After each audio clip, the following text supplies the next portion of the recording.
We're walking with the burden to enlighten all, spreading the ray of wisdom in you all,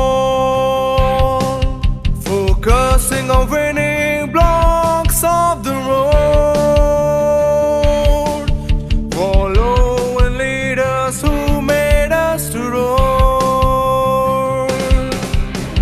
Acropolians, we are the Acropolians. Acropolians, we are the Acropolians. Acropolians, we are the Acropolians. Acropolians, we are the Acropolians.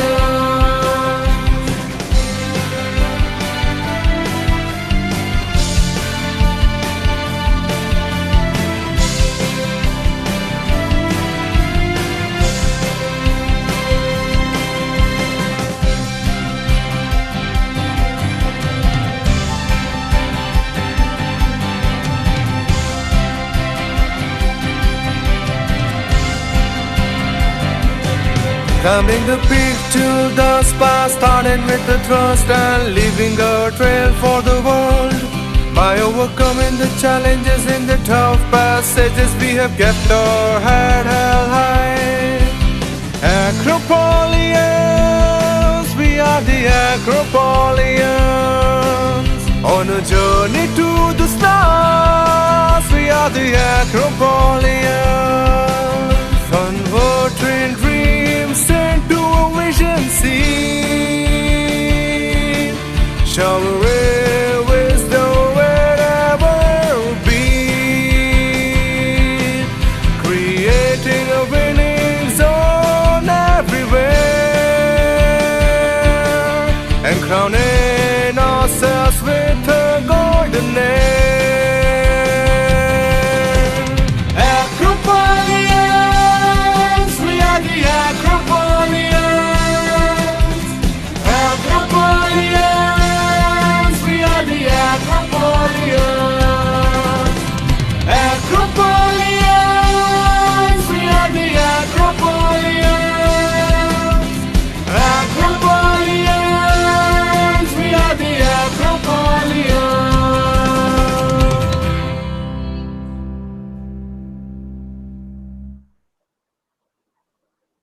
Am I audible, ma'am? Yes, ma'am. You're audible. Start. Thank you, ma'am. Good morning, everyone.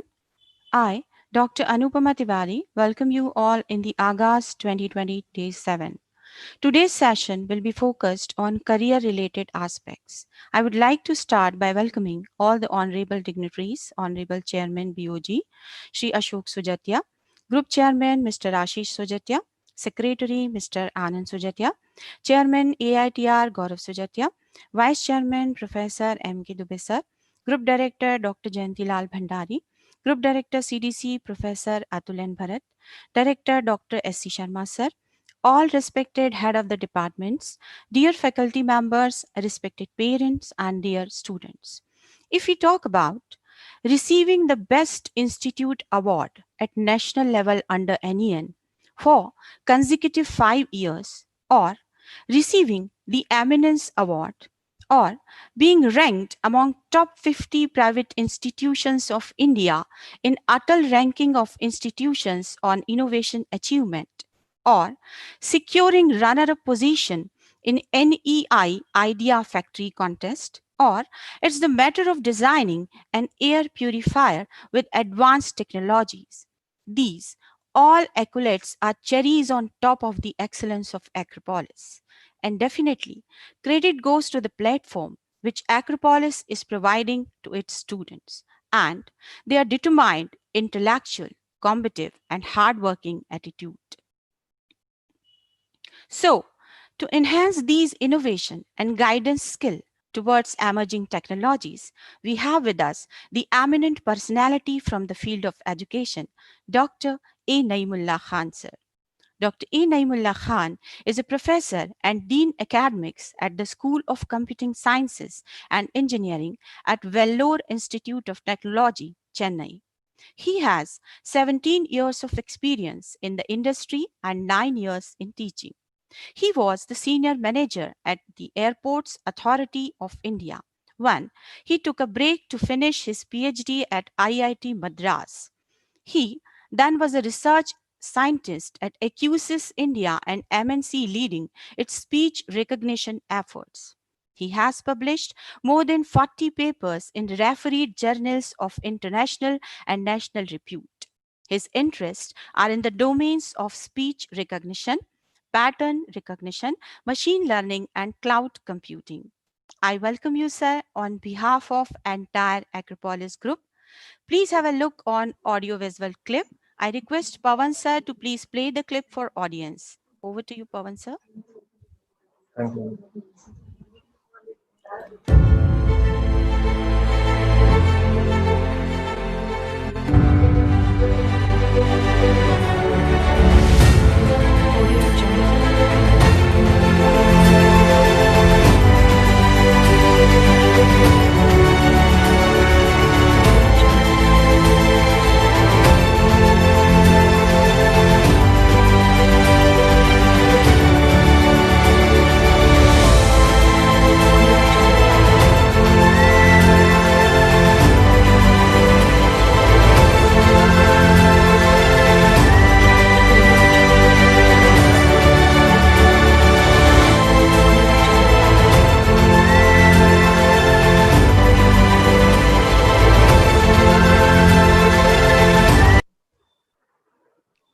Before handing it over to Professor Khan, it is requested to all the students to post their queries at 94149 36165 during the session, as these will be entertained immediately after the end of the session.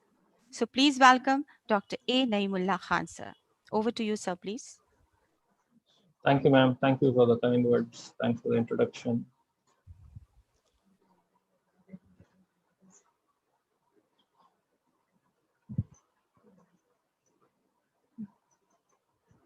Good morning, students.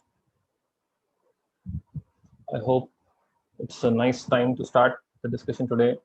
I thank the Acropolis management and Dr. Geeta for inviting me to be part of your inauguration sessions and the orientation session for the academics that you're out to take.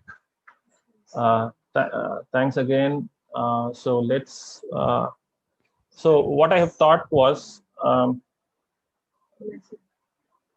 thought I'll share some of my experiences teaching students and what have been the students' experiences at learning at VIT, so that you may get a feel of what is it that you need to do to take your career forward. Okay, so that's the point I thought I want to make. So that's why I've put something like the title of the talk, What Next? So all of you finished your +2, you've made your big jump from school education to the college. Some of you are MCA students, you finished your bachelor's, you decided, yes, I need to scale up, I need to gain more expertise, I need to do much better, and I want to skill up. So you joined your MCA program, and you joined it at a very good institution, Acropolis, with all the accolades that ma'am did tell earlier. You are there on the top in innovation. So hopefully that will rub off on you, so that you will do better in your careers, in your lives. So innovation takes you places. So let's hope that's what you will imbibe in the next few years. So the whole point about the presentation, the talk, all of it is on what next, what more should you be doing, so that all that the institution provides, you'll be able to take care of. So that's the idea behind the whole thing. So the first thing that you've done, so your parents told you finish your +2, go and join a college. That's the end of it. That's a major thing that you need to decide on finish +2, get into a good college, everything else is taken care of. Okay, so that's been the push that your parents gave, and you are now somewhere.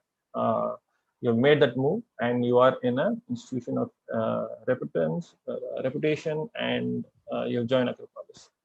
Okay, so is it time to relax? Definitely not.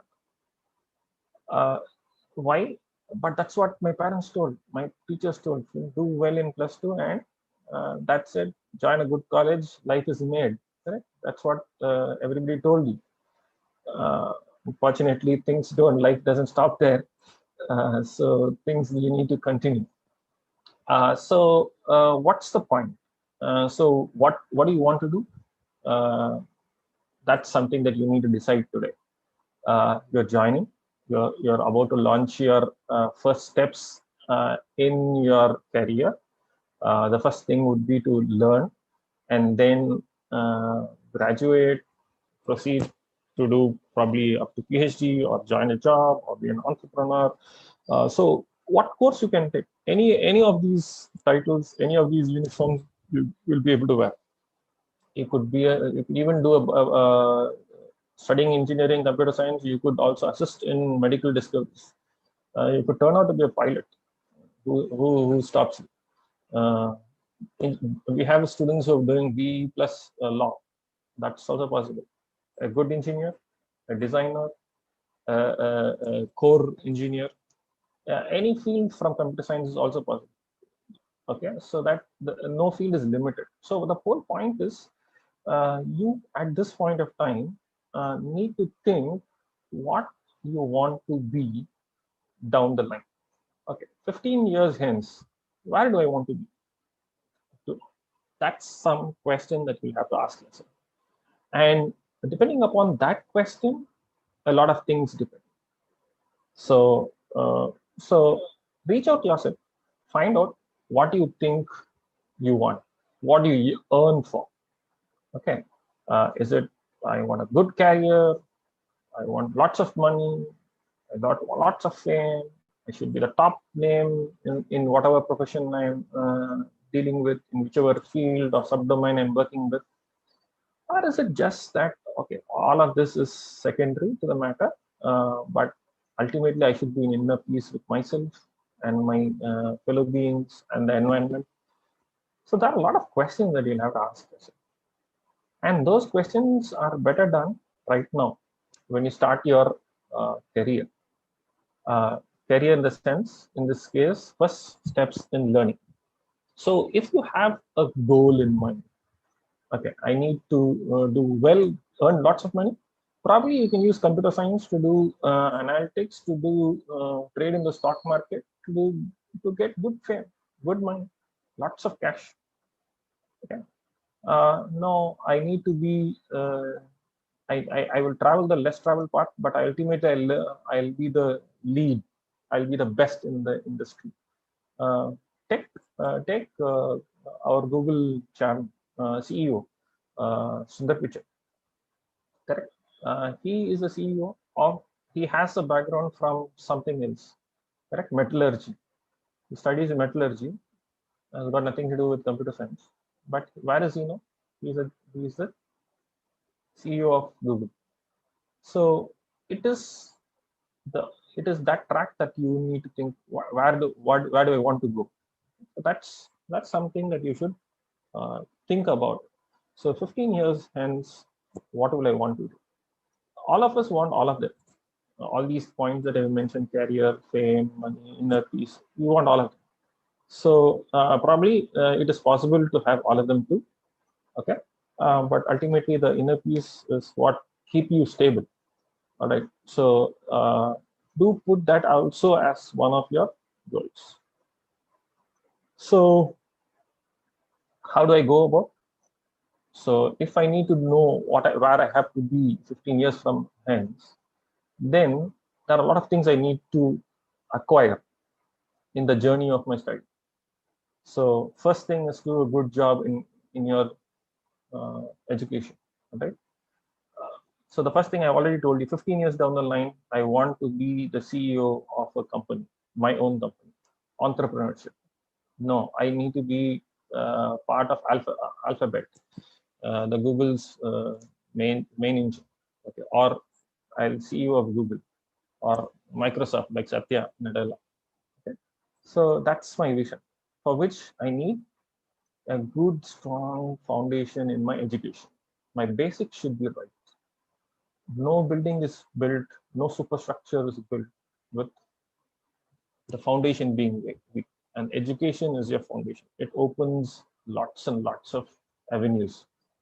You are well educated, then your basics are good, then you can go places. Okay, so for that, to do that, you will have to learn so many skills. It's not that okay, I did I did MSc BSc computer science. Now I'm doing MCA. Okay, I need to know Java programming. I need to know C programming. Is that good? I'll be good in one thing. Yes, probably, but is it sufficient? Probably not.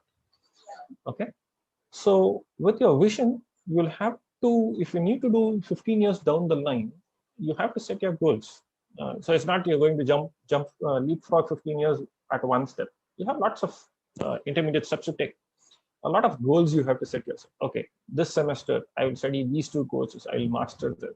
Next semester, this is what is my core course. Along with it, I will learn this art, let's say music or dance or whatever it is, whatever entices you. Okay, that's another co-curricular activity I'll master. I like trekking. Okay, I'll go on a trek. Okay, so I will build the inner ability to be self-dependent, self-reliant. So those are all so many goals you'll have to set to reach your vision. So for each of them, you'll have to develop your skills, lots and lots of skills, as many as you can. Okay, so you will have to build your skills over time.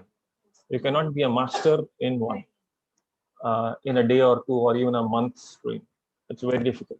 So if you have to master, you have to practice. If you see all the demo videos on YouTube, or all the skills that people display, or even the gymnasts or sports people, they use years of practice, and they display the skills in the few minutes or the few seconds of the running race to beat everybody black, to outsmart everybody. So you have to have your goals, you have to work on your goals, and you have to sharpen your skills and learn as many skills are required to overcome those goals, to attain those goals, so that you meet your vision.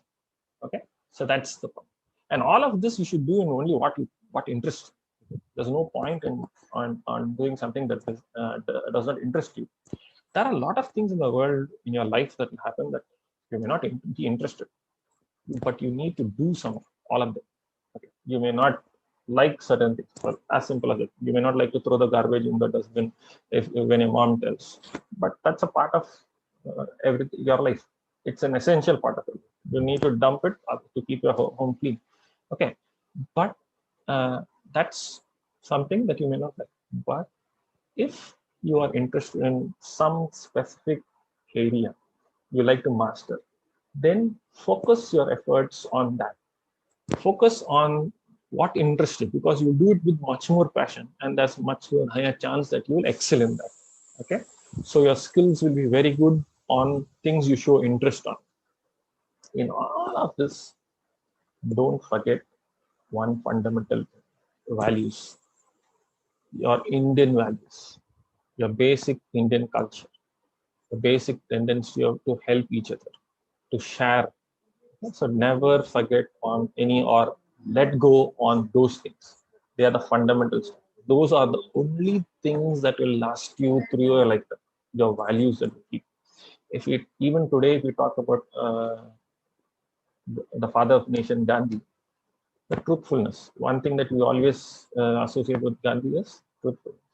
So that type of values, enduring values. So hold strong to them. When you acquire all of this, when you have your skills and try to reach your goals, never compromise on your values, your ethos, what your parents have taught, what your school has taught imbibe your values. Your faculty at Acropolis too will teach you so many values during your engineering exhibition. What you need to imbibe. Never let them go. That's something that has to happen. So that's fine. Good. So I have a vision. I have a mission. How do I achieve that? You need to plan every step of your career, your studies through the colleges, your co-curricular activity, extracurricular activities, your life. You have to have a planned approach, one step at a time. Okay. Don't try to leapfrog too many things. Maybe you will miss a step and you'll fall. That's okay. It takes time to develop those skills. Go through step by step. Plan for every action that. So if my vision is to be the project manager or the entrepreneur, then there are lots of things that you need to acquire. Your business skills, your negotiating skills. If you're an entrepreneur, negotiating skills, your accounting skills, engineering, and the idea.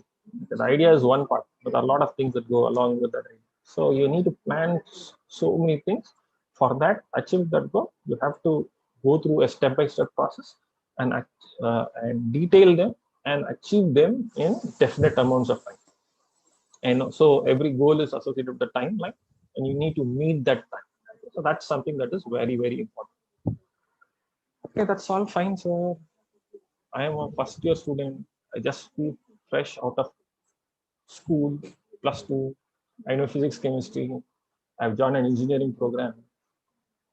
What do you want me to do? You're telling so many things. Plan 15 years ahead. Keep your goals. Work on your interests. What can I do? What is that question can come to anyone, especially freshers who just join a college. You're coming from one environment to a completely different environment. So what can you do as a first-year student? Actually, you can do anything. I'll share with you a video.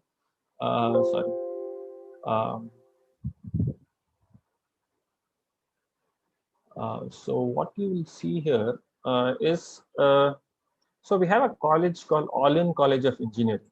Okay, the All-In College of Engineering is a college in US where the students join very select students. Very small number of students join.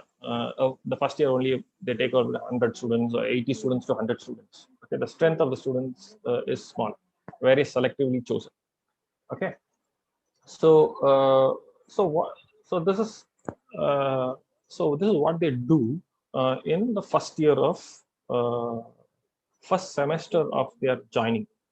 So if they can do, you too can. Okay. Let me know if you are able to hear the volume, the audio, if I'm playing it. Is the audio audible?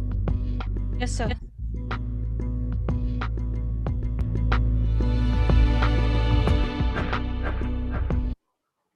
Design Nature is a first-year hands-on engineering design course, and the main goal of this course is for our students to get exposed to a design process. By focusing on the project process, students start to understand that not only are they trying to deliver a specific end result, but that they can learn a lot from the process of getting to that end result.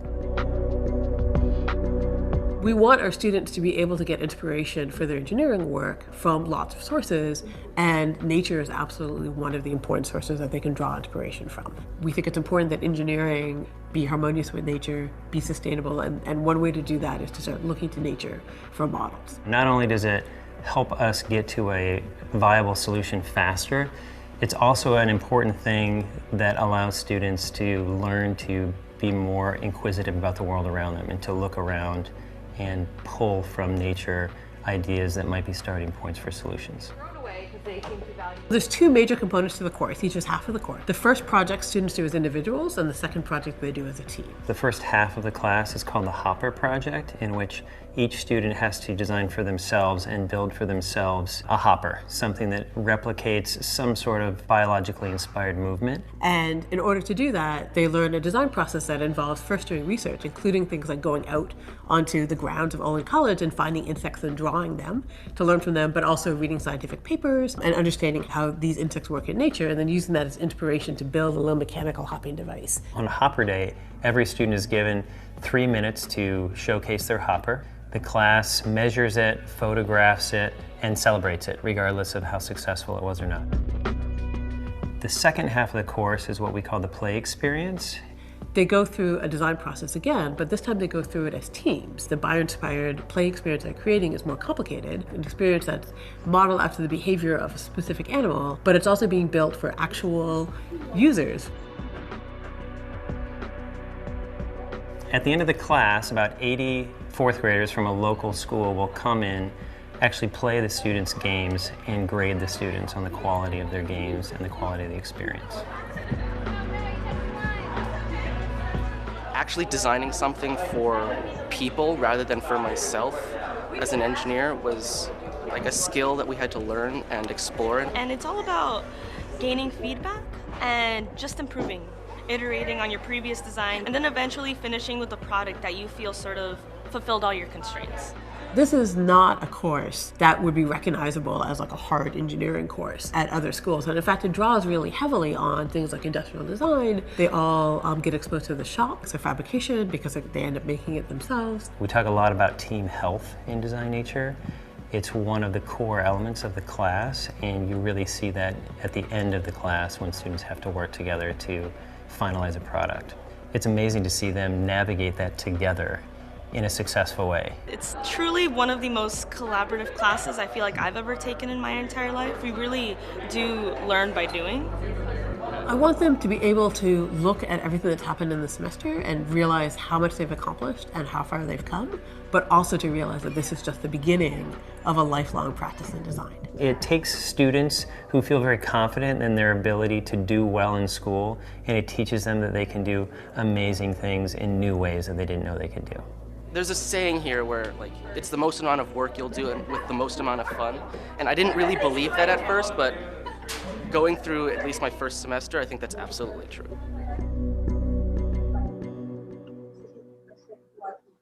Okay. So what is it that you saw there?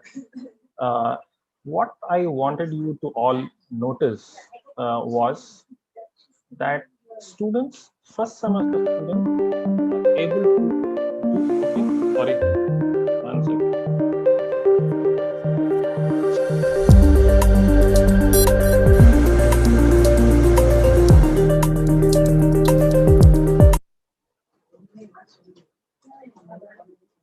Okay, what is it that you need to see?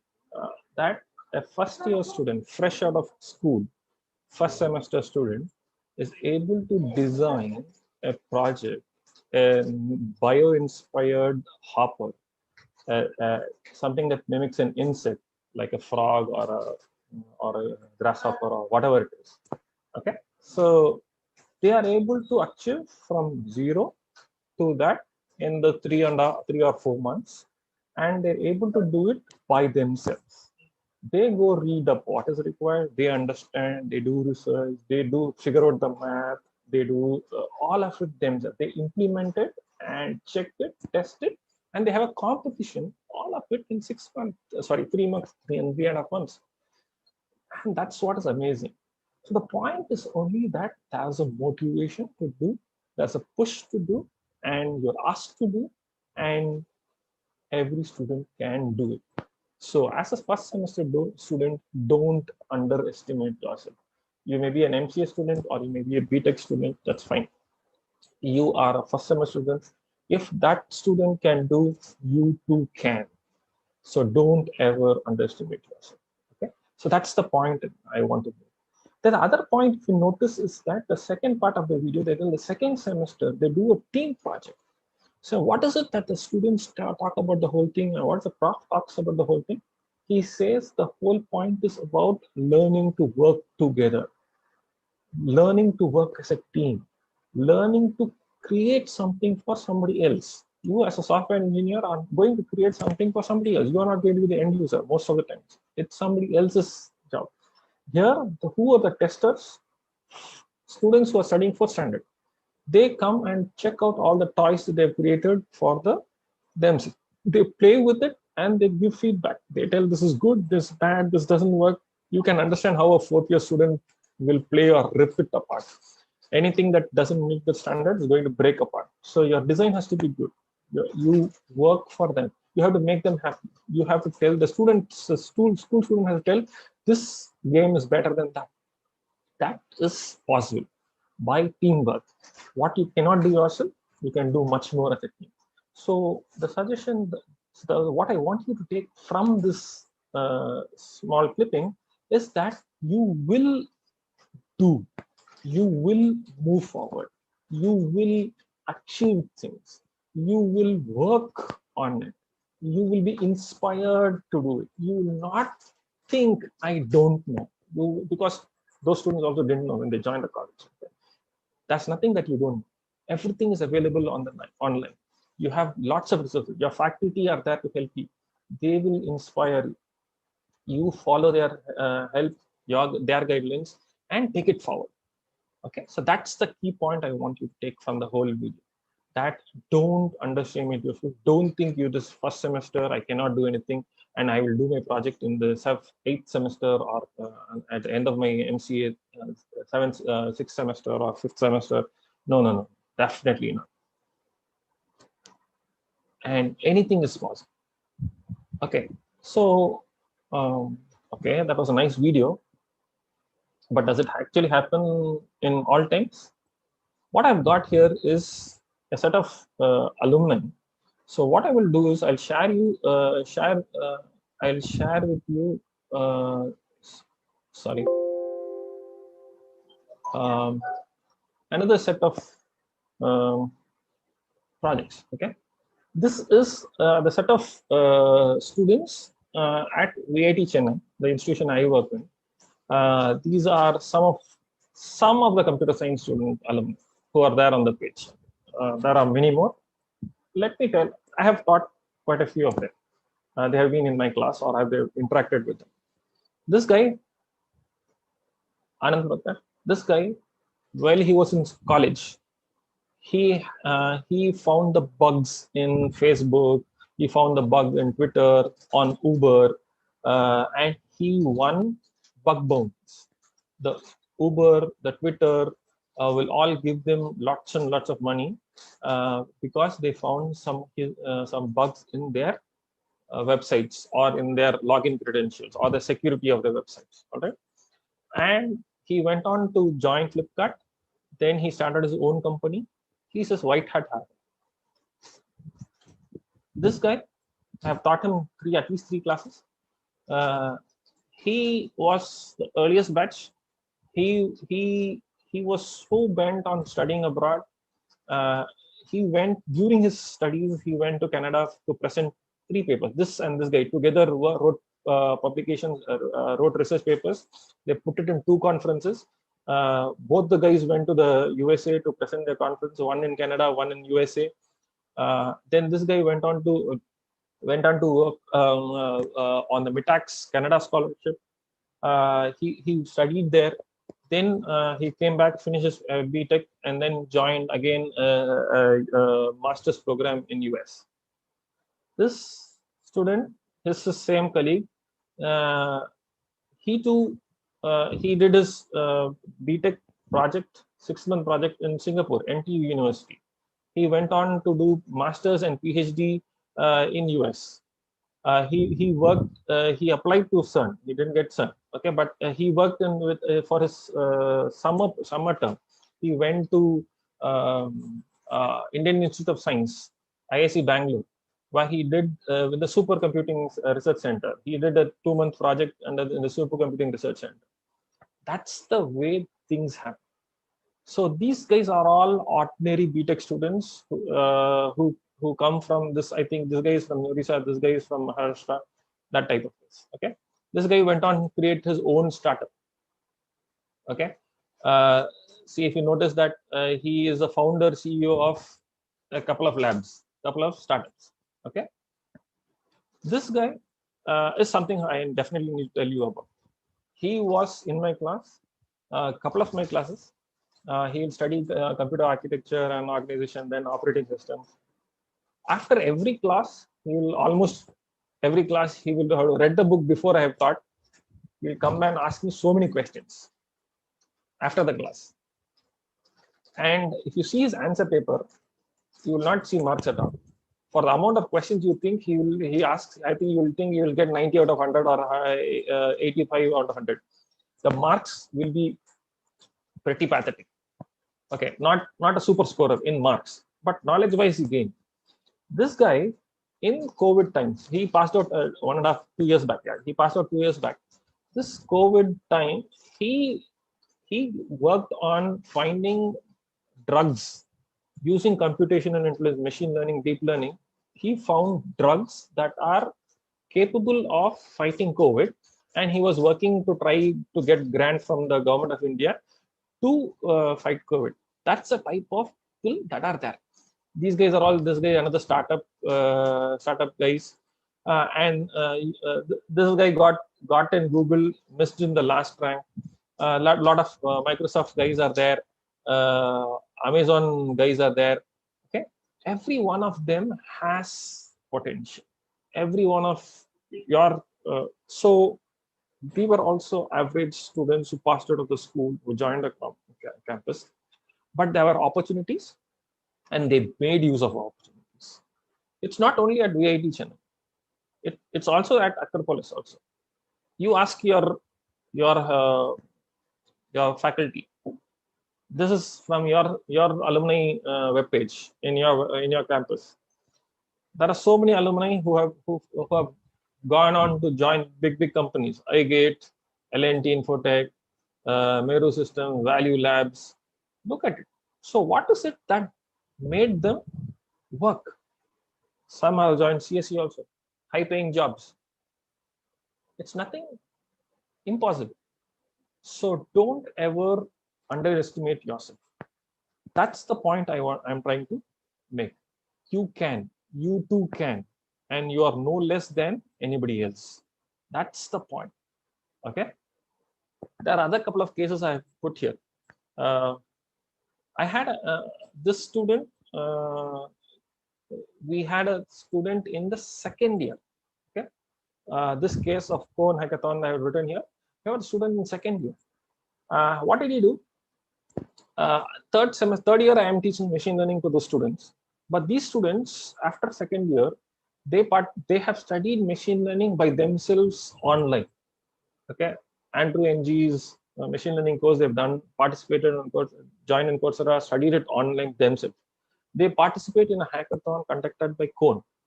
Okay, and what do? They win the prize.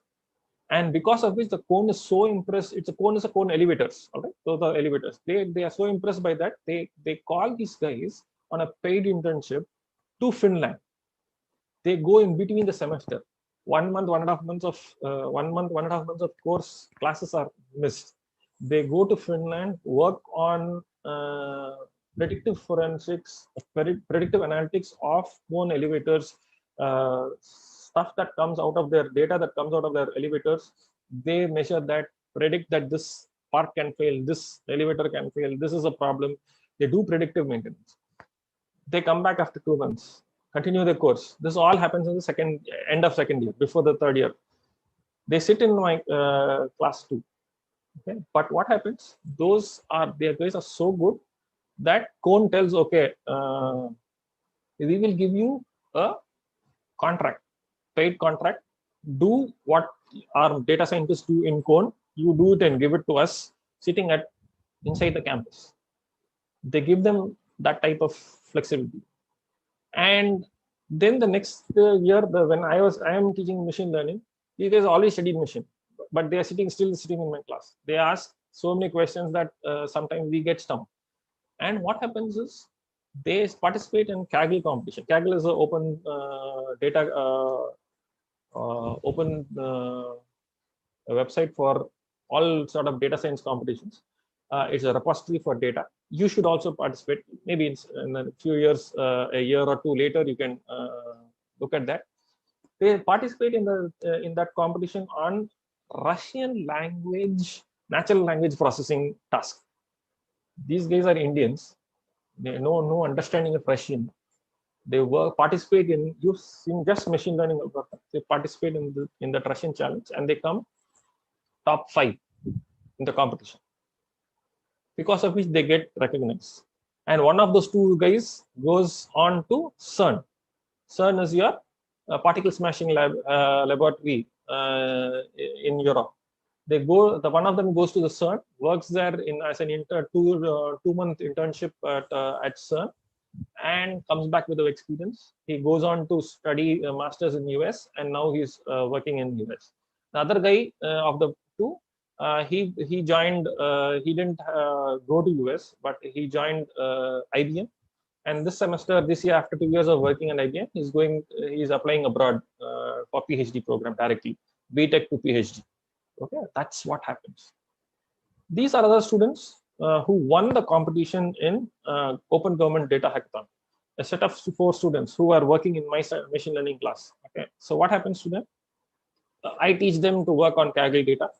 They learn machine learning, and then what they do, they independently by themselves participate in the Open Government Data Hackathon, and won a prize where they've come up with an app to help immunization in children with Android, without Android, even on an ordinary 2G phone, so that inoculation happens at all levels. Who are these guys? Just third year guys. Okay, they have a little bit of machine learning. They have app development learned over the years, website development. Third year guys, they do it themselves. They win an hackathon. Okay. The students are so entrepreneur oriented, so innovative. You can be innovative too. This is a case. It's our students. So what we do in VIT, what do we do? We have lots of competitions. You too in your college have hackathons, makeathons. You will have webinars, correct? All happening. Even let's say cultural festivals happening. So what these two, in order to automate it, what we told is, we asked our students, we have a club called Coding Club. Okay? So we asked our students to generate a website in which students can register, they want to participate in a cultural event, or in a competition in a cultural event, or a tech fest. So many competition tech fest, generate receipt, collect money, print receipt, all of that we asked them to do. Students developed the portal and gave it to us. They've used it. And what happened? Those students, once they passed out of the college, they made that portal, that website, as a events portal, which caters to hundreds of colleges across the country. The portal, lots of colleges use that portal to hold their competitions and events. So what's the point? What started off as a experiential learning of writing, creating a website, developing a portal, doing something for yourself and your college, what it turned out to be a firm that a startup that they have, and they are making money out of it. So that is what is possible. Anything and everything is possible. That's the point I'm trying to make. Don't underestimate yourself. Don't let go an opportunity that comes your way.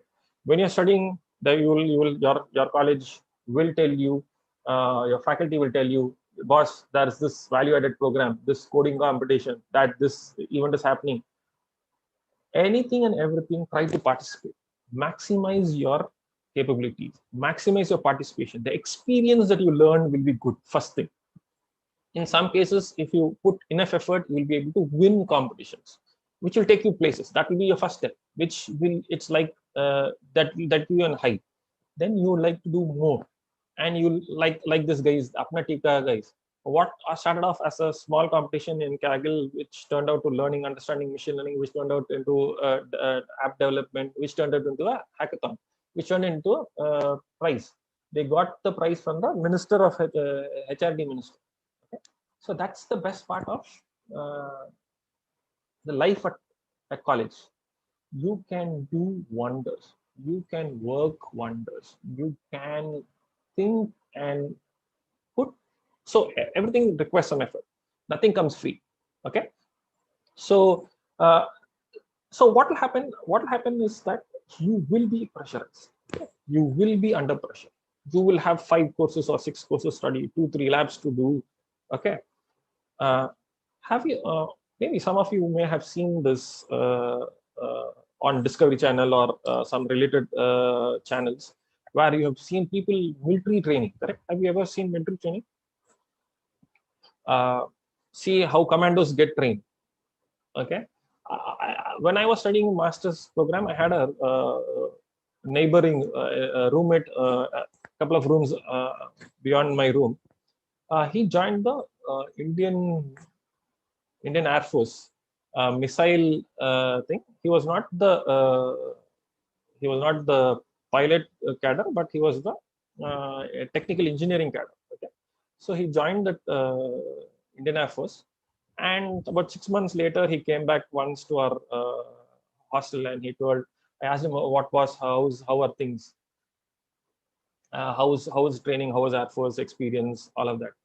He told one thing with regard to training. He told that Indian Air Force, a few days are really hectic. Initial training is really hectic. What happens is that there will be a military parade. The people will let you parade, training. They let you go to sleep at 12 o'clock in the night. 1 o'clock, hardly 1 hour later, again the next drill master will come. The next commandant will come, tell you, jump, ask you to do so many things. And whenever you need to fall in, whenever you have to attend the roll call, you have to be in spick and span uniform, fully polished, fully properly tied, tucked, and proper uniform at 1 o'clock in the night. Okay? That happens day in, day out for 6 to 7 days will happen with hardly 1 hour sleep throughout that week. Guys will get really stressed out. You look at the paratrooper training in on Discovery Channel, you'll see the same stuff. What's the point? That amount of training helps you to know that when you are at war with your neighboring country or some other thing in a dire situation, when you are actually fighting the enemy, you are in the battlefield. You cannot tell boss, my 8-hour shift is over, I'll go sleep and come back after 8 hours. That's not possible. You don't have food, you don't have water, you don't have a place to sleep, you don't have sleep for days together, you are fighting for your life, and you're fighting to save the country. Okay, that's the point. That training helps you to wither the storm when the actual problem comes. That's the best part of it. That's life. You look at your studies in Acropolis like that. You will have subjects, you will have courses, you will have deadlines, you will have assignments, you will have lab submissions, you will have so many exams, you have so many things to that. Then you, on top of it, I am telling you to do this, do that, learn, keep your goals. All of that has to. It will be a stressful life. If you want, then what happens? It's only after that training that the person becomes a paratrooper. He becomes commandant, or he becomes eligible to be go to the next promotion. Otherwise, he'll be just a plain sepoy. Okay, so that's what pushes you. So that ability, when you train yourself, you will have the ability to know that you can do it. So go through the process of studies of 4 years of engineering with that in mind. Don't ever let go. Don't ever slack. Okay? So that's the point I would like to convey. Okay. And another main point about the whole stuff is that you are in the computer science field. You should know computer science swings from one side to other. Okay. In this page, I have listed something that's have happened. In 91 to 95, computer science was introduced all over the world, and lots of people started doing computer science. And all your faculty will know there was a year 2000 boom, where the year 2000 bug was there. Okay, so lots of Indians went into programming IT sector, So year 2000 was a boom. Then after that, lots of .com companies started, and so many so that everybody had lots of funding, but nobody delivered, and there was a bust.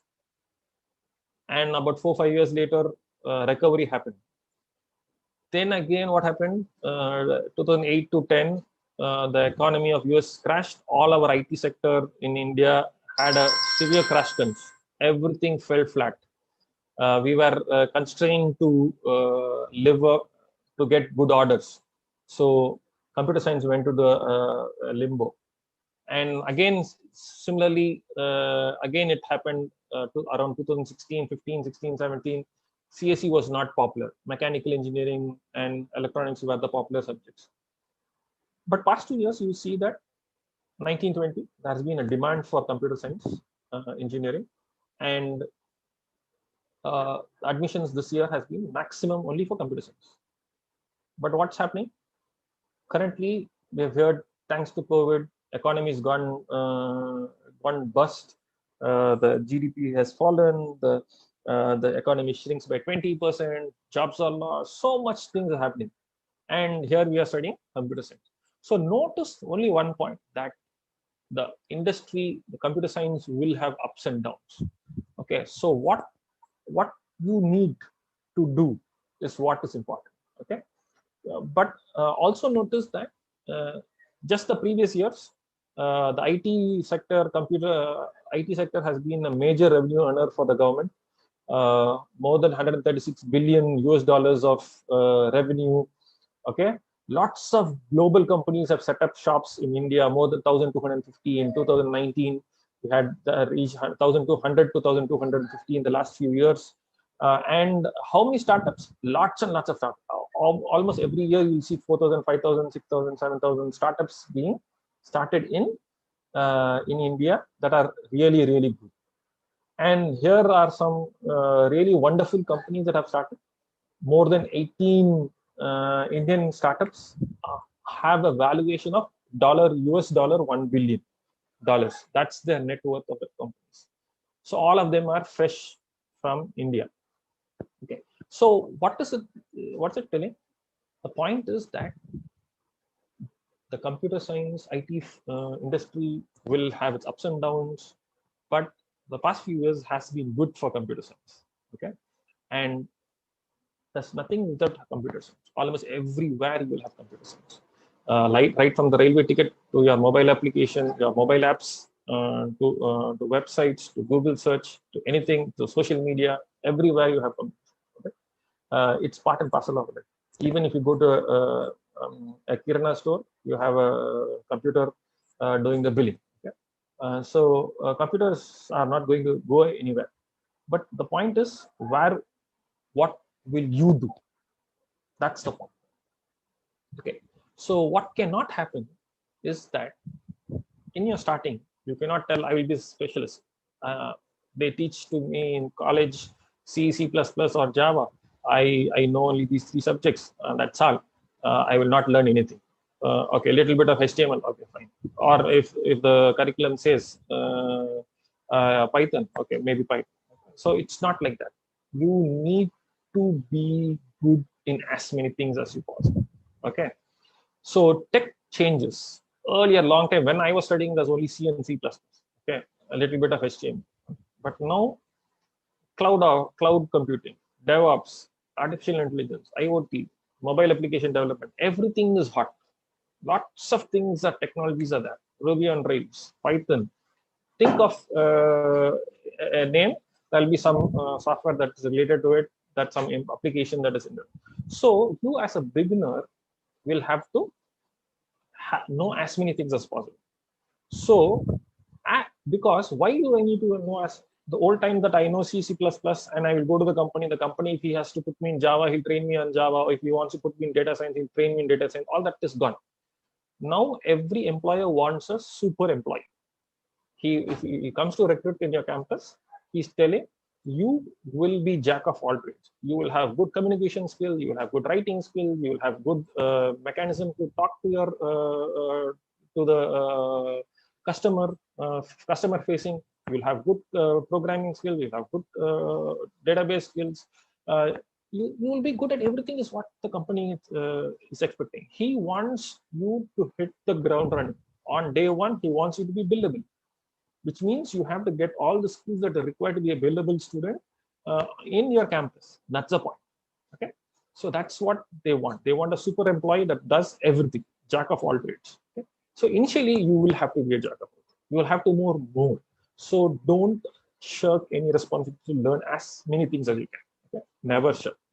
Anything and everything, it's always a feather on your cap. Okay, have a very good interpersonal relationship, interpersonal skills, talking, speaking, presenting. So take every opportunity to, let's say, moon happens in your UN quote happens in your campus, participate it. Let's say TED Talks happen, participate it. If there's a debating component, participate in it.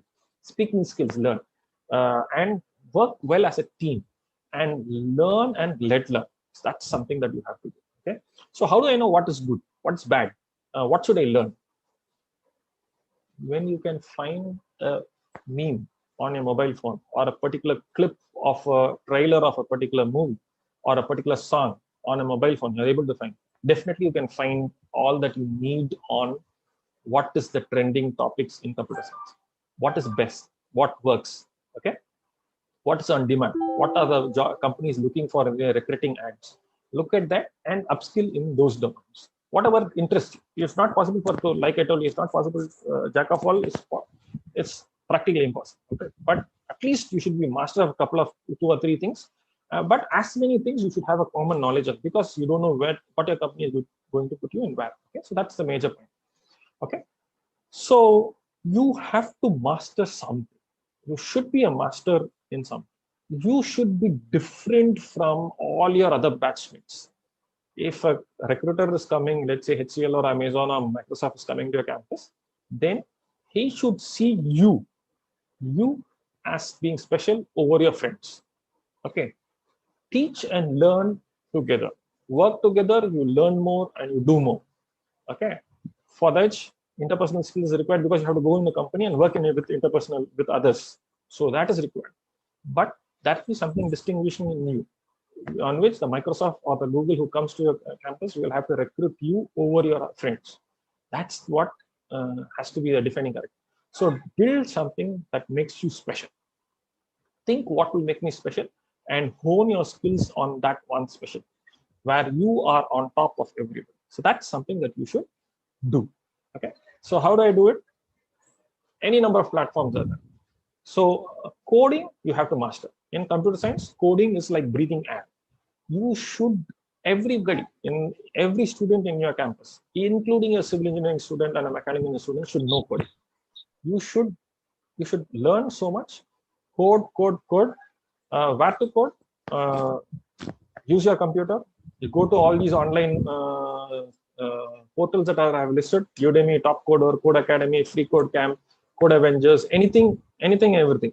And you want to learn on the theory, the aspects, the core, the idea, the implementation, the data structures, tutorial points, Geeks for Geeks, Coursera, are all lots of websites that will help you learn so many things. And most of it is free. And if you need to pay a few thousand rupees to learn some course, if it's good in that that portal, a few thousand rupees is a few ice creams or a couple of movies. Okay, look at it like that.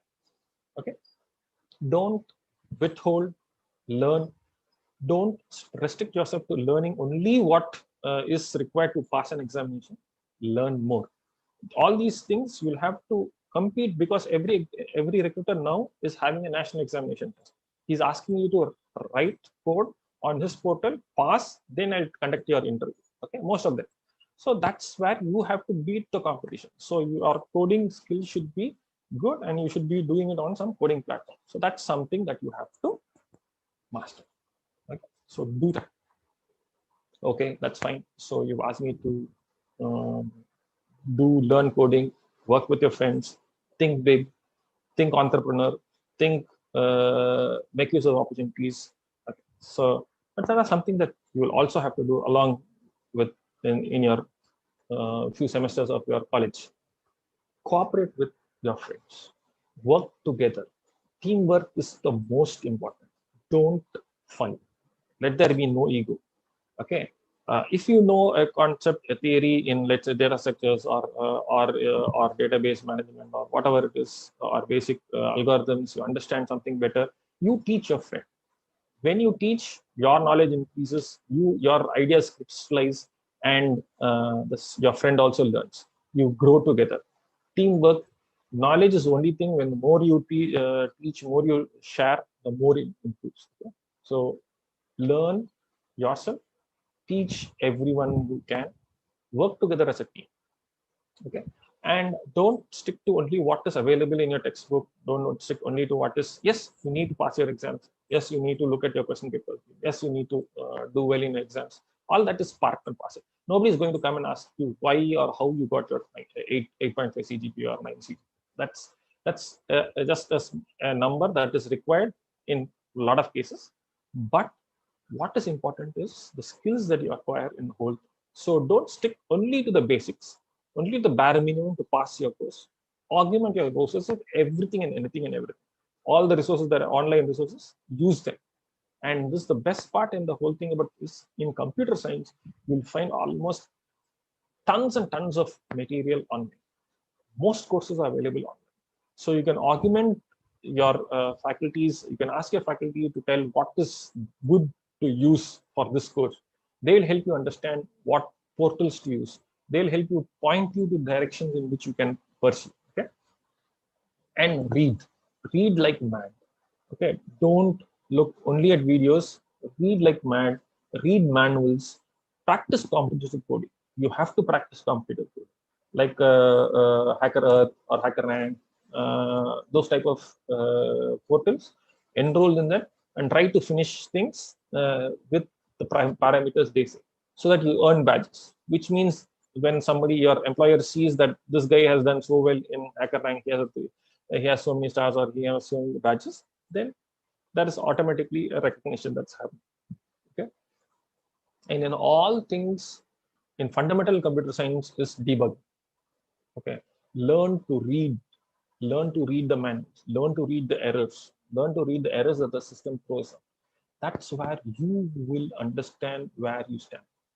That's the best part, because you will be able to learn and read and figure out the errors, and you correct yourself.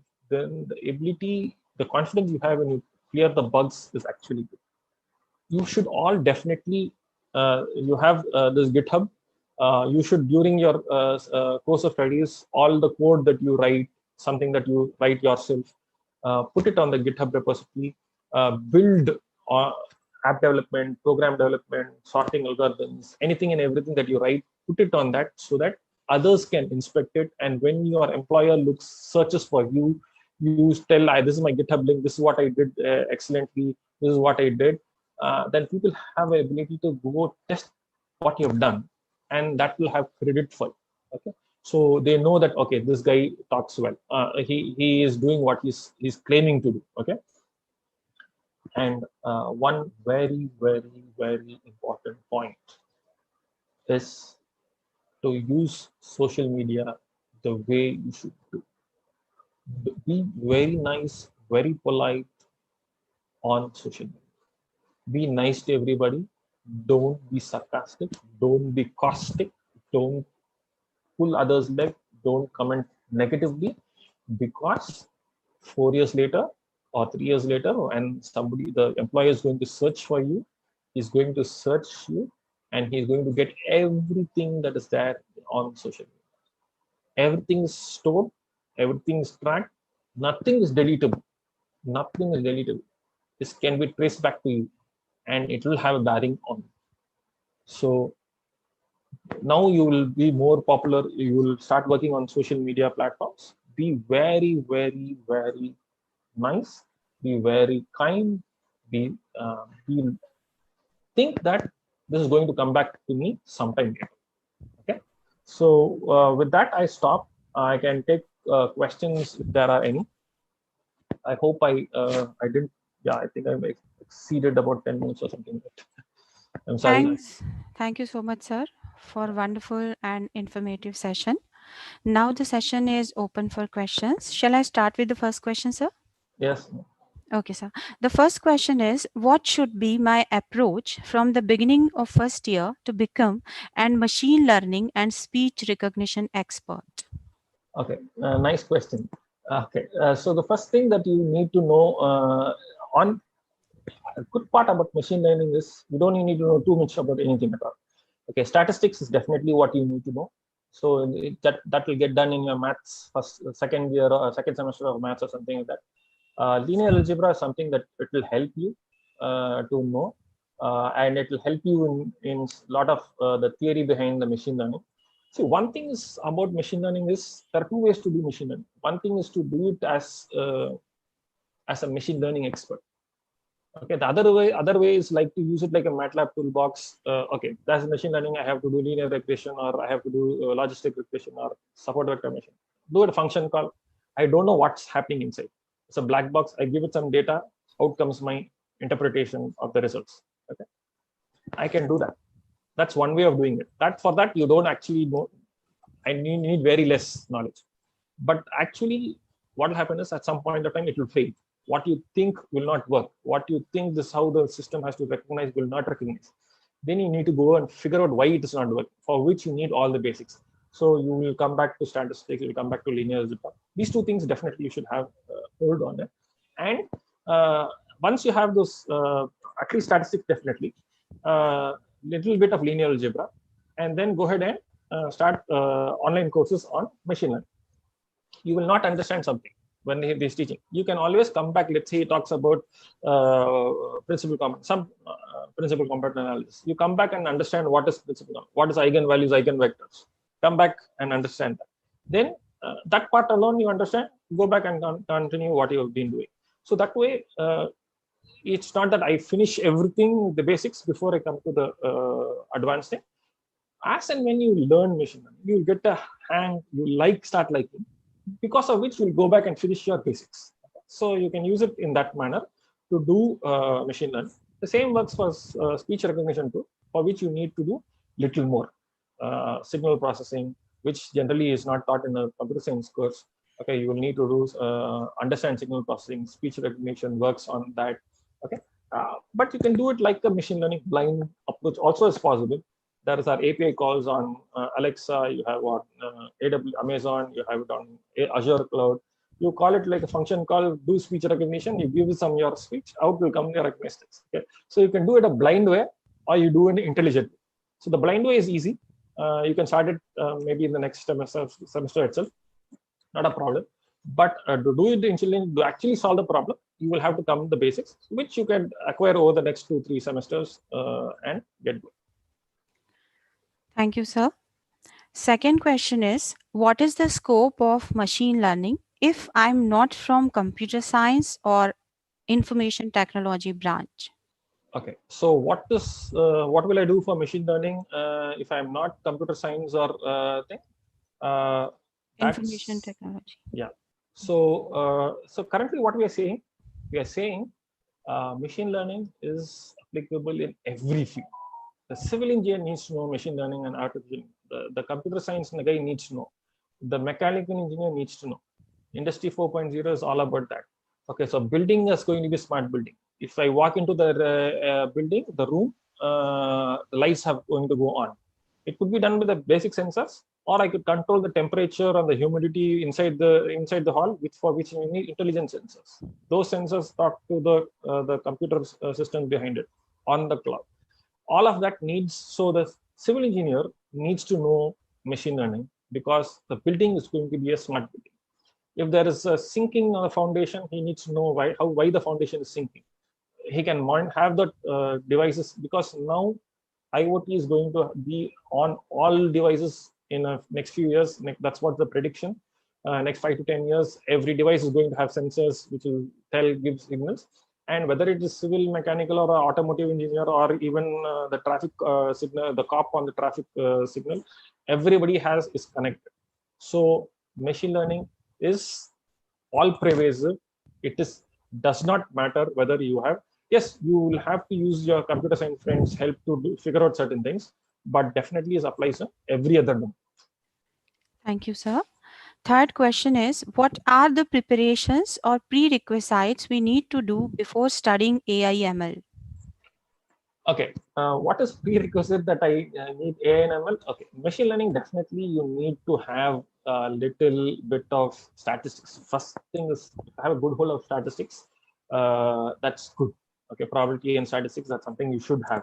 Okay, and once you have that, like I told you, linear algebra is something that helps in machine learning. You should know it at some point of time, even if not initially, but definitely it will be there. And AI, if you're a computer science student, predicate logic will help to do conventional AI. But if you're doing the modern day data-driven AI, machine learning, deep learning approach to AI, then what you do for machine learning is sufficient for AI also. The current day reinforcement learning or all. So basically, it is just algorithms, coding algorithms, and the knowing fundamentals of why the algorithm works. So all of that AI will work with whatever you do for machine learning.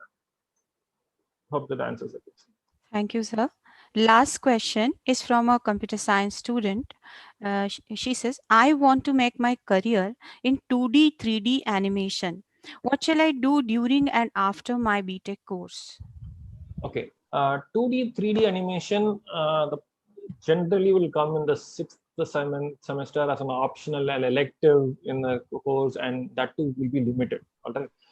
So what you learn will be about the basics and the laws of those animations and some hands-on, but probably you will not do good enough to do a career in animation.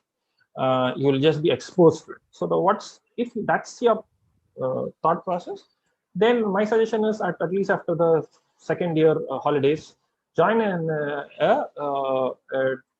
animation studio, any studio that teaches animation courses. Don't look at it as 2D and 3D animation. Look more on augmented reality and virtual reality. 2D, 3D animation is more for movies or basic character sketching. But what you should do definitely is look at augmented reality and virtual reality. Augmented reality is going to go places everybody understands, because I can render an animation visual thing on a machine. On a motor I can put that this motor has got these parts, the rotor and the stator and all of that, the magnet, the wires, all of it I can put it so that when I'm looking at that motor, I can know what are all the parts. I can understand why what is supposed to be there and what is actually there, what burnt out. All of that is possible. So augmented reality and virtual reality is probably a more useful field to explore. Yes, but if you're into movie making and you'd like to do animated stuff, and actually there too there are a lot of different fields in it. I'm just taking two of it. But you definitely have to do it outside your class courses. It will not you will not be able to do it as a part of your subjects. If Acropolis has those laboratories, probably you can ask your faculty colleagues to help you out in getting access to that. Thank you, sir. I would like to thank you for taking out time from your busy schedule and guiding our students. You have explained the emerging trends like sustainable designing in the field of computer science and technology exceptionally well. The session was fully goal and knowledge oriented, and surely this will be helpful for the students to direct their path throughout their journey of learning. I express my sincere gratitude for your excellent and informative speech. We are highly obliged to have you here, sir. Thank you so much. Thank you, ma'am. Thanks for inviting. Thank you, friends, students. I hope there was something useful of the session. Take it along with you during your careers. Thank you, everybody. Thank you, sir. Indeed, an institute takes immense pride in its students accomplishing their dreams and achieving success in life. But gratification is on another level when these achievements lead to them being invited to our institute as a guest speaker. यूं ही नहीं मिलती राही को मंजिल, एक जुनून सा दिल में जगाना होता है। यूं ही नहीं मिलती राही को मंजिल, एक जुनून सा दिल में जगाना होता है। पूछा चिड़िया से कैसे बना आशियाना, बोली भरनी पड़ती है उड़ान बार बार, तिनका उठाना होता है। In the session with alumni interaction, today we have with us Mr. Rishabh Maratha, 2019 pass out. He is presently working as a SAP basis consultant in Capgemini Technologies. During his tenure with Acropolis, he was appointed as the first Google Developer Students Club Lead for AITR. He is certified with Java Mobile Development Level 1 certification from Cambridge, Automation Practitioner certification from RPA with Capgemini, Python and PowerShell automation, building and development with AWS from AWS Academy. So, we are very pleased to have Mr. Rishabh Maratha with us. Over to you, Rishabh.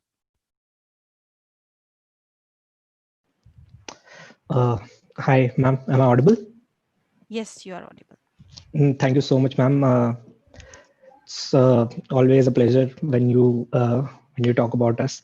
So yeah, thank you so much for inviting me. I hope everyone is doing good. I mean, in this present time, we all are stuck, and so it's a time which we are trying to make the best out of it. But yeah, so virtually first time. So yeah, as ma'am said, I'm Rishabh. I'm from batch 2015 2019 from information technology, and ma'am said that I'm currently working with Capgemini Technologies and as an SAP basis consultant. So, and yeah, I'm a certified Java and Android developer from Cambridge Certification Authority, and I'm certified with AWS for building and development in AWS.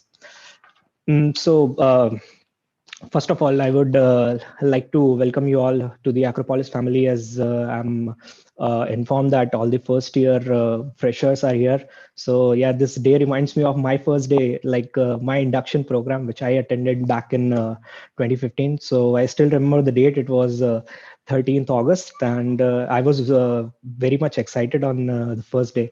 So back then, if there was no COVID at that time, so we had an opportunity to come to college, and our parents accompanied us on that day, and we had wonderful sessions on that day.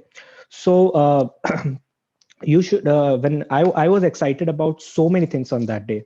So I would like to share my experiences for what all things I was excited, and how the things went as my journey continued with Acropolis for the next 4 years. So you guys will be worried about so many things. Some people have their own expectations with the college institutions or any organizations if you're working with, but some people come raw, blank, like me. I had no idea before joining engineering what my career will be after the 4 years of completion of my engineering, and what all experiences I will be getting after it, and what exactly I have to do after the completion of my engineering. So people come raw. Some people come with plans, and some people have a plan like after the completion of my engineering, I'll be heading towards master's degree, and I'll be heading towards in any domain, masters in any domain. Some people have their plans of going into industry, starting like the work just after completing their engineering or their graduation. Some people think of starting a business, being an entrepreneur. Some people start thinking of extending their family business which they already have. So some people come with expectations. Some people come raw. Some people come with their own dreams. Some people come as a fresh mind. And what experience I got from Acropolis is this is a home of opportunities.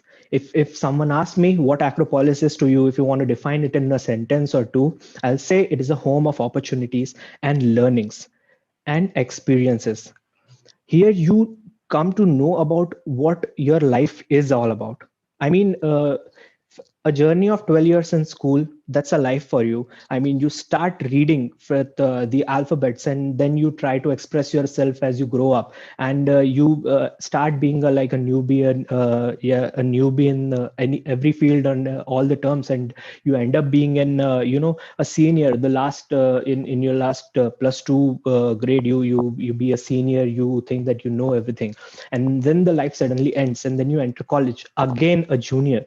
So for a couple of years, you are a junior, and you again start with ABC of everything. Like engineering is very much different from what all you study in school. So here, as a part of Acropolis family, or I was a part of Acropolis family. I can figure out some things which you will be having your hands on soon, and you will be having your expertise in. So first of all, what are all the offerings of Acropolis, which I thought are very, very helpful, and which I feel are pretty much helpful for everyone. So what makes us different from all the other colleges, or for all the other institutions? So here we enjoy each and every part of our journey of engineering, enjoying the academics, enjoying all the other activities, enjoying all the other skill management things. So you people might be thinking, ye kya bol raha hai? How someone can enjoy their academics? But yeah, here we enjoy the academics and curriculum, which is already given by the university to you. We tend to learn everything. But what makes Acropolis different from other colleges in running this curriculum is the great faculties and teachers we have.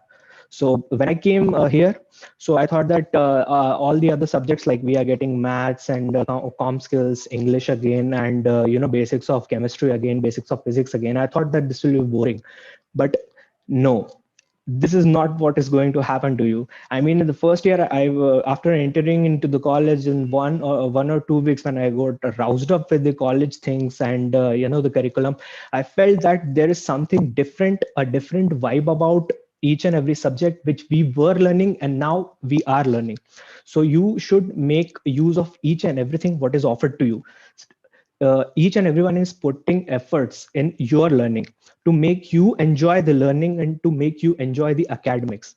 So yeah, and things have changed quite a bit. When I joined back in 2015, there was a pattern which we were following since a long time. The university was following since a long time, and we are studying the basic subjects in the first year, and then the departmental subjects and the core technological subjects in the coming years. So things have changed a lot. Last year, when I went to college back, and I asked, I met with Narendra Pal sir and Ajay Khatri sir, and they told me that there are so many things which have changed. The university has got a change in the curriculum. Now you have mobile development and labs for mobile development and Python in the curriculum, which we were learning out of our syllabus. So now even university is providing so much things to you to learn, and putting efforts in your building of your career. So yeah, you should respect that, and you should start learning. And the most important part is you should enjoy learning. Enjoying your learning and enjoying your curriculum is the most important part, and I'm telling you, with my experience, you will enjoy a lot while learning in our college. And the next thing which you should enjoy, and the best offering, one of the best offerings of our college, the sports society, the sports academy of our college. I know, many of my classmates. So I'm not that old alumni of Acropolis. I'm just 2 years old, and so many my batchmates and my classmates were into sports, and we have the best stage to express the talents. And everyone has worked a lot in their own hobbies and in their own domains, and we have done wonders. So when you will come to college, in the lobby there is a glass cascade you will see once you enter the reception area, and there are so many trophies, and there are so many photos on the photo wall, which describes the legacy of how our extracurricular activities, or how important Acropolis thinks that students curriculum is. Other than the academics, the whole curriculum is. So yeah, sports is one of the things. And as we are we all are not so much not everyone is so much interested into sports. So we have as this myself being a more tech oriented guy, or less sports or less outdoor activity oriented guy. So we have like Yavanika Hobby Club in our college, where you have all the best experts in our college who can help you and accompany you in unleashing your talents, unboxing what all things you have in yourself. And you have the arts club, and if you are good in writing, and if you are good in literature, you have the litmus cell, and you have Acro Chronicle and the departmental magazines like Pehel, where you can publish what all you have done, and your writings, and such things. So other than that, our college is known for the extra things which we do. I mean, to unbox our talents in front of everyone. And there are some things which makes us different among each and every college in the central India, or what all we call our region. So I'll tell you on my first day, our training and placement officer, Atul Bharat sir, he addressed us on our very first day on the induction program, and he was talking about the uniform which we wear. So you all know that our uniform is purple. We have a purple shirt, and he was talking about the uniform, and he said that Acropolis students looks like a cow, a bunch of cows in that purple shirts. And if you people don't know that cow is very beautiful, and cow is a very powerful animal.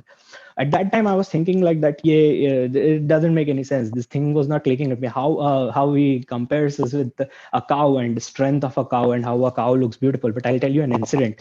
So when I was in my final year, the initial days of my final year in the 7th semester, we were heading to a college for an open pool campus. If you don't know what a pool campus is, a pool campus is something it's an open campus. A company comes to a college, and they offer their jobs to all the colleges around in that place, and students from all the colleges are applying for that company. They go there, and there is a pattern for going to the hiring process. So they start with examination. It'd be a aptitude test plus a coding test.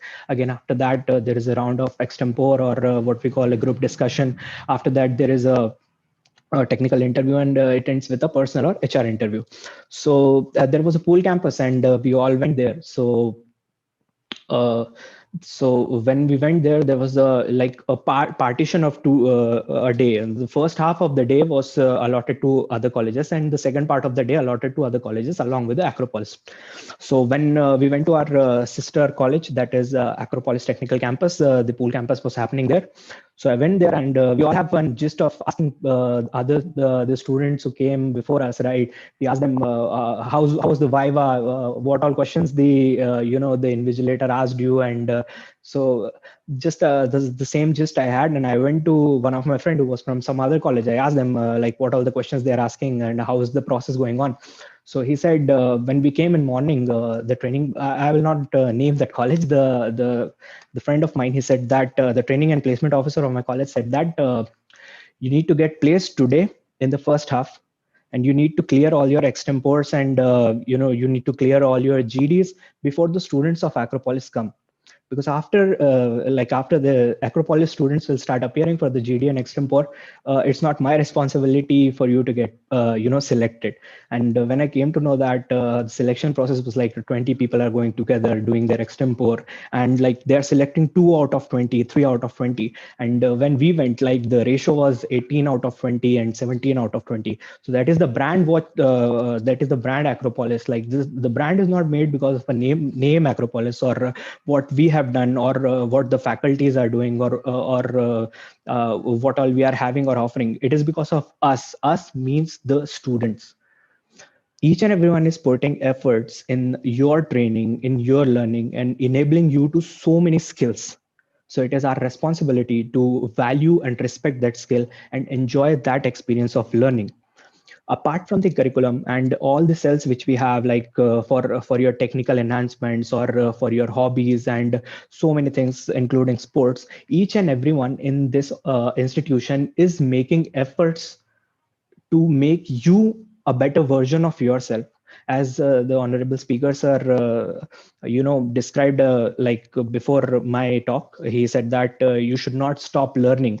So yeah, that is the mantra which you people should follow. You should not stop learning at all. So these all things you will get throughout your journey. I mean, you have to live a life in this 4 years. Starting from being a newbie, you will adapt how the engineering thing works, and then you will start learning and gaining skills. But you should never stop. And this is the only mantra which you have to follow. And I feel that we all are privileged that we are getting this education in this in this era where people are facing difficulties to survive. This situation has struck so many people on so many levels, and we are very we are very happy that we all are coming together and learning even in this situation. So yeah, so these all things I wanted to tell you about the college. And yeah, so I saw some people asking questions to sir about how you people upscale your skills, and you want to see yourself into a particular role after your college. So I want to say that we have so many clubs back then when I was there studying in 2018-19. I was a part of the Google Student Developer Club, and the club is still there. I came to know that Tanveer Ati from IT is leading that club, and you can get in touch with all the leaders of this club. We have Code Chef Club, and we have Anshthon Ethical Hacking Club, and these people will help you in training yourself, and expressing your skills, and to give you a path or to guide you where you want to go, and try new things. So as sir said, you should not stop learning. He said that he focused on the word coding on online platforms, and even practicing your stuff, maintaining your repository on GitHub. So I wanna tell a personal experience. When we go for client meetings now, I'm being an industry professional, I meet clients now. So when we go into client meetings, sometimes out of the box they ask so many questions about the things which you are not working on.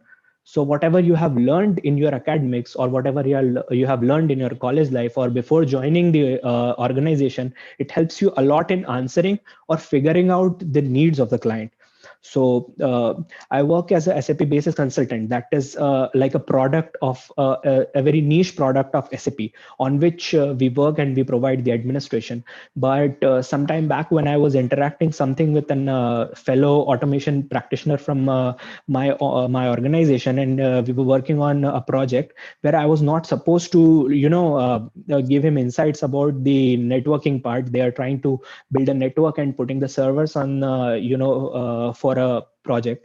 So he was struggling with something, designing the network. And at that time I helped him with a couple of IP distributions with subnetting.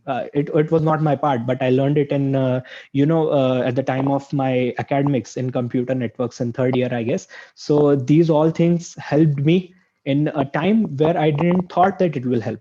So you should take your academics seriously, and you should enjoy each and every bit of it whenever you are learning it. And you never know when these things will, you will require the knowledge which you have learned, and it just clicks, and there you go. You will be the star at the time.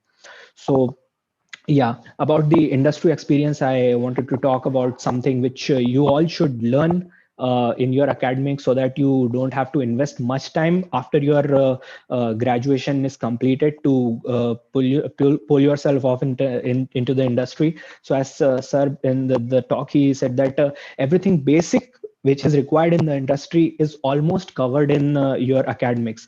And yeah, pretty much entering into the industry, what all we need is basics of all the subjects which you learn.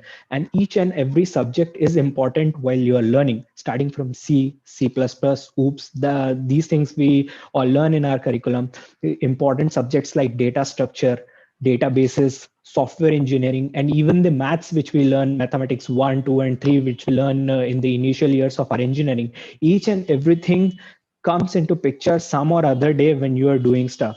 As sir said, statistics is needed when you are doing machine learning, AI. You are preparing your own learning models and computer networks, and these things comes into picture when you are doing administration part in your job. So yeah, you have to take everything seriously during your tenure of learning, and each and everything will pay off. And at last, the most important thing and the final advice which I want to give you all is, yeah, you should enjoy the time which you are getting now. So in this 4 years, you will learn a lot of many things. You will gain a lot of experiences, maybe some good experience, some bad, some happy moments, some sad moments. And but the main thing which should continue is learning. Learning should not be stopped. You should enjoy your academics. You should enjoy your learning skills. You should enjoy the time in extracurricular activities, take part in each and everything. Enjoy the time in your sports. Enjoy the time in the summits and meets and fests, what all the colleges holding for you. Enjoy the time and be productive. And it's your time. Enjoy. That was my time. Thank you so much. And I would like to thank Anupama ma'am and Acropolis management for giving me this opportunity to talk with you. If any questions, ma'am, I'll be happy to take. Thank you for valuable sharing, Rishabh. Now the session is open for questions. The first question is, which are the important certification programs in computer science and how much they can help us in future? So it completely depends on your interest. First of all, what all certifications you want to do. Some certifications are paid, some certifications are free. As first, I'd like to mention the things which our college is providing. Is we are a part of the NPTEL program. We have so many certifications going on free, starting from data structure, C, C++, and all the other technologies, even including the subjects like computer science, computer architectures. And you can, if you are more interested in administration part or infrastructure part, you can go for cloud computing certifications. We have Salesforce. You can go for Amazon Web Services. Now we have Google Cloud Platform also. So there are so many certifications. First, you have to find your niche, where you want to go and where you want to work after 4 years. As Sir said in his talk, you have to be the jack of all trades. But yeah, you don't have so many things to learn at a time. You can go one by one, and you can do so many certifications which are already available. Thank you, Rishabh. Next question is, how important hobbies are in becoming successful? So yeah, personally, I'll say it's like 50-50 part. 50% part of what all you are learning, what all you are applying, and 50% part is hobby, your interest.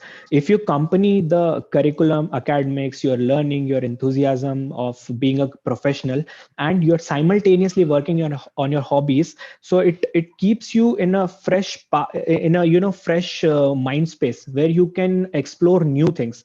I mean, in learning, if you are in IT field, you have to learn so many things rapidly again and again, because the IT field is the industry is changing. You need to learn so many technologies. So to accompany that, you need a free mind space to adapt new things, and expressing your hobbies are pretty much important in maintaining those mind space. So if you work simultaneously with your hobbies, so you get like free mind space to adapt new things and learn new things. So yeah, never stop working on your hobbies. You should enjoy. Thank you, Rishabh. The next is, please tell me that how should one start to develop interest in computing and coding? Okay, so I'll tell my personal experience, how I started getting fascinated with coding and computing. So whenever you see anything happening around you technologically, everywhere computer is some or the other way computer is associated. So whenever you like open a Facebook page, you'll see you put your login credentials, and you enter the login page, and with millions of entries, your what we say credentials are matched. So these things fascinate, how these things are working in backend. We can see a screen and we are typing our credentials, and suddenly a profile page of ours opens when we enter the credentials. So these things fascinate us. I mean, if you are not interested in coding, you can and you want to build your interest in coding, you should try new things which you are interested in. I mean, if you are interested in playing online games, you can search how these games work, how this design of game worked, how what all tools are used. Is it a Unity tool or is it a AMD tool? How these games are working. If you are playing games, you can go behind the science of that game. If you are using some app, you can go behind the science of the app. This will automatically make you eager to learn how these things are working. And once you are into the mode of how the things working, automatically you will get an interest to try this on your own, and you will start getting interest in coding. Okay. Thank you, Rishabh. The last question is, how I can develop my own app as an IT student? Okay, so first of all, you need to find an problem for which the app is a solution. You cannot just randomly go and build your app. I mean, if you see a problem, you can build a solution. And the first thing is the idea generation. Nowadays, we can see in the curriculum we have a subject called idea generation. I guess it was there when I was studying. So here you get like so many problems. If you look around yourself, you will get so many problems. When I was as I mentioned in my profile, I worked as the developer student club lead, and at that time, all the students made such some amazing apps. What we did is we went into the market, we asked people, shopkeepers, what all problems they are facing in their day-to-day life, and we try to figure out how we can, solve these problems by an app. So the whole idea was developing a mobile app. We went to a customer, we went to a shopkeeper. He said that I'm struggling with maintaining the data of customers because I have multiple outlets in the city and I want to do it, but I don't want to expend so much on the infrastructure part, computers and servers. So we proposed them a solution that you can do it with a mobile app. You can give the mobile to your employees who are working for you, and you can do it. So first you need an idea, then you need a solution for that idea, and after that, and the last part is the coding part or the technology part, how you are going to implement it. You can find the modules how to implement a certain thing, you will know how to code for this thing, and then you'll select like what all technologies you want to use. You want to make an Android app, you want to make an ionic cross-platform app. So you will get to know this after a certain amount of time. The first part is you get to know the problem, and then you have to build a solution, and then the last part is the implementation of that solution. So this is how you go for building an app. Thank you so much, Rishabh, for wonderful sharing. Now, for further proceedings, Thank you so much, ma'am. I invite Professor Dr. Uday Chandrawat sir, Head of the Electronics and Communication Department, to propose vote of thanks. Over to you, sir. Thank you, Anupama Madam. A very good afternoon to everyone present virtually on this occasion. It is my proud privilege to present vote of thanks on this occasion. First and foremost, I express sincere gratitude to today's speaker, Honorable Dr. Naimullah Khan sir. He enlightened the students with his word of wisdom. He has thrown a light on important aspect, that is framing mission and then deriving the goals from the mission. He emphasized on the importance of clarity of the goals.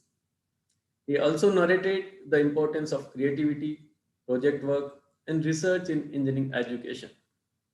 With the examples of successful computer science engineers, he very effectively explained different career opportunities for CSE, IT, and MCA students. Nicely, he explained the protocols students should follow while using social media. Thank you so much, sir, for sparing your valuable time and word of wisdom for our students. I extend sincere gratitude to our esteemed alumni, Mr. Rishabh Maratha, for sparing his valuable time and sharing his experiences at Acropolis campus during his 4 years of studies, and also sharing his experiences with industries. He nicely apprised students about the opportunities available at Acropolis campus and the approach they should adopt to have a better career. I would like to take this opportunity to express my sincere gratitude to Management Acropolis Group, Honorable Ashok Sojatia sir, Ashish Sojatia sir, Anand Sojatia sir, and Gaurav Sojatia sir. They always supported and encouraged us in all our endeavors to develop the institute. I am also thankful to Dignitaries, Vice Chairman Shri M.K. Dubey sir, Group Director Professor Jayantilal Ji Bhandari sir, Group Director CDC Professor Atul Bharat sir, for their gracious presence on this occasion. I extend sincere gratitude to Director AITR H. Sharma sir for his exceptional support, guidance, and encouragement to conduct this event. I am also grateful to Professor Kamal Sethi, HOD IT, Professor Shilpa Bhalerao, HOD CSE, Professor Gita Santosh, HOD FCA, Professor Amit Marwa, HOD Mechanical, Professor Jayant Awasthi, HOD Civil, Professor Prashant Gite, Admission in Charge, Professor Shivraj Singh Chawda, in charge first year, for their support. I extend special thanks to Chief Administrative Officer Nimish Tiwari ji, Deputy Registrar Major Beg ji, and their team for administrative support.